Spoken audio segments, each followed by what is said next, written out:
Welcome everyone to another episode of Brian's Action Figure Reviews. Today I've got a brand new WWE Elite figure review, and this one is an interesting story.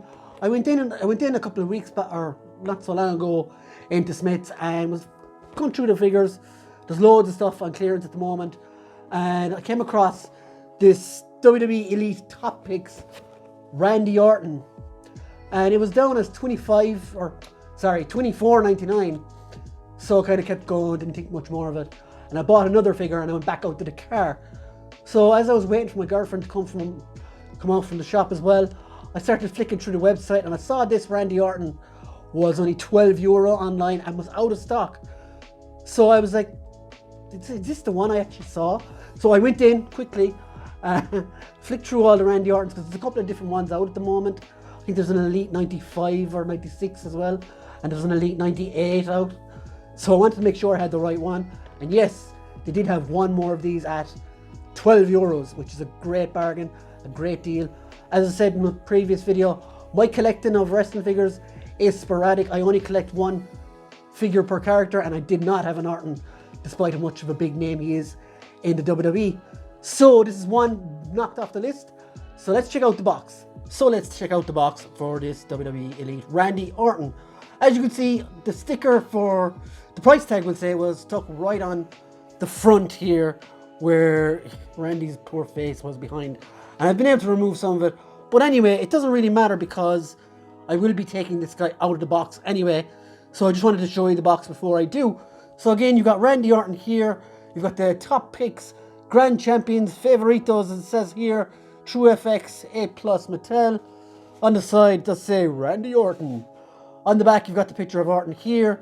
And of course, the rest in the wave, Drew McIntyre, John Cena, and Rey Mysterio.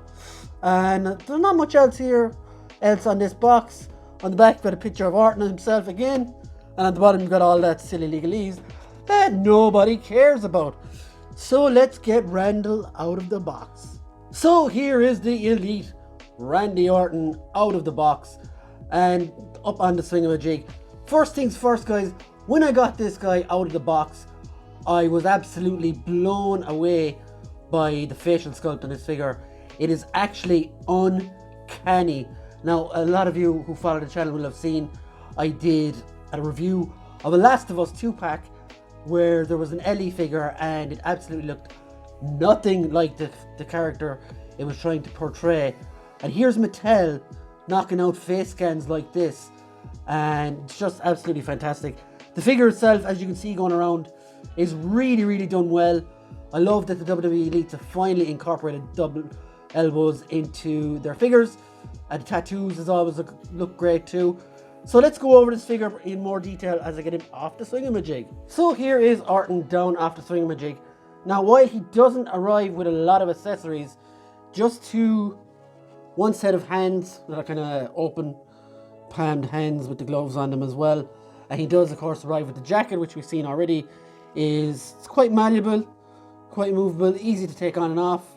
Has the RKO sign on it. It's his little hoodie thing on the back.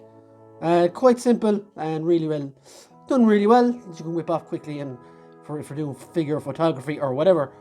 So one thing I will say about these hands is they're like Orton's signature pose when he goes up on the turnbuckle, does the whole whatever to his music.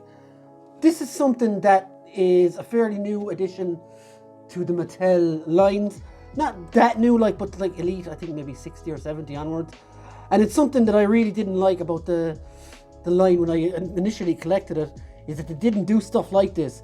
Now you've got John Cena's hand, you've got the Usos hand up to the sky. It's really good that Mattel actually listens to their customers in a way. And yeah, like stuff like that, little things are really nice. Like, they're not going to get much reuse off of this hand. Obviously they're going to put out a lot of Ortons, but other than that, no one else can really use that whole trademark pose. So it's cool for them on that. The outfit wise, you've got the RKO on the knee pads there. It's really cool. I love the colours and everything, right down to the back of the pants as well. Has Orton here as well. Now, the one thing that always blows me away on these figures is how they do like the tattoos so well. Like there's literally writing there. I can't read it from here, like, but yeah, you've got Orton's full tattoos all over him, and it's really cool. And as I said earlier, that face sculpt is just scarily accurate. It's so good. So good. But yeah, it looks really fantastic.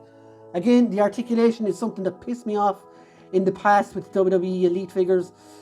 Before, in days gone by, you only got single jointed elbow, which, like, for someone, a child even, who wants to mess with these wrestling figures, you couldn't do half of their moves, but now you can. He does have, of course, the double jointed knees easily as well. Legs grow that far, they kick up this far. You've got boot rotation, thigh swivel. The ankles, though, will always be a bugbear to me because they go side to side and they're very tight. Articulation at the chest, the full movement on the head, left and right, side to side. Shoulders go all the way around, and like, these are just really good figures. I was put off them before because they had a lot of problems, but Mattel listened to their fans. They went away and fixed most of the problems. They have their Ultimates line as well, and I think the AEW line was a catalyst for a lot of this change, because the AEW line came out with the double jointed elbows and all the extra articulation, and Mattel just had to respond, and they have. So I'm a wrestling collector that gets one of one character, as I said before, and this Orton, despite like the lack of accessories, is absolutely perfect to me, because it doesn't need a whole lot of accessories really, because he literally goes to the ring with a hoodie and that's it. Maybe a second head would be something to have, and like some of the figures do have second heads. So yeah, I'm pretty happy with this figure. There isn't a whole lot more to say. As always with Mattels, they do really scale well with others. Like there's Roman Reigns, and I think that's accurate enough. Yeah. So yeah, guys, with this figure, if I was to give it a score out of 10, I'd give it a 9.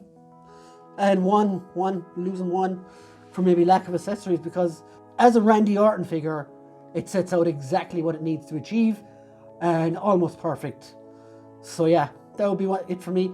Maybe in the future they could implement butterfly joints as well, and yeah, like if they do, that would be awesome. So yeah, guys, that's been my review of Randy Orton. I hope you enjoyed it. I hope you will come back to the channel for more. I review loads of other stuff, long time watchers will know. And we'll see you on the next one, guys. Bye!